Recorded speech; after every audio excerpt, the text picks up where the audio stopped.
দৈনিক সকালে খোঁজখবর পত্রিকার উদ্যোগে ইফতার ও দোয়া অনুষ্ঠিত হয়েছে।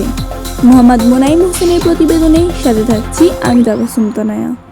জীবননগরের ব্যুরো প্রধান আল আমিন মোল্লার পক্ষ থেকে দৈনিক সকালের খোঁজ খবর পত্রিকার ইফতার ও দোয়া অনুষ্ঠিত হয়েছে।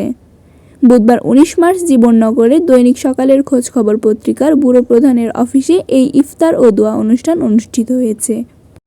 ইফতার পার্টিতে প্রধান অতিথি হিসেবে উপস্থিত ছিলেন দৈনিক সকালের খোঁজ খবর পত্রিকার সম্পাদক হারুন আর রশিদ পান্না।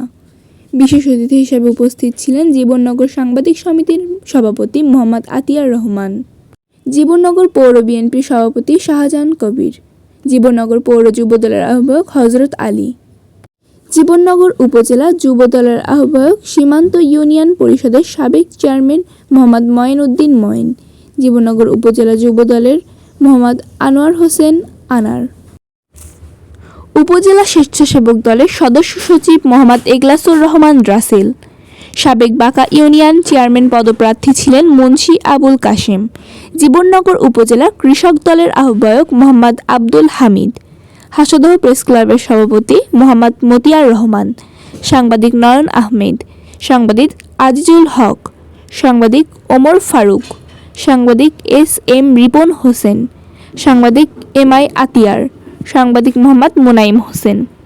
ইফতার ও দোয়া অনুষ্ঠানে অংশগ্রহণ করেন। ইফতারি অনুষ্ঠানে দোয়া অনুষ্ঠান পরিচালনা করেন জীবননগর পৌর বিএনপি সভাপতি শাহজাহান কবির।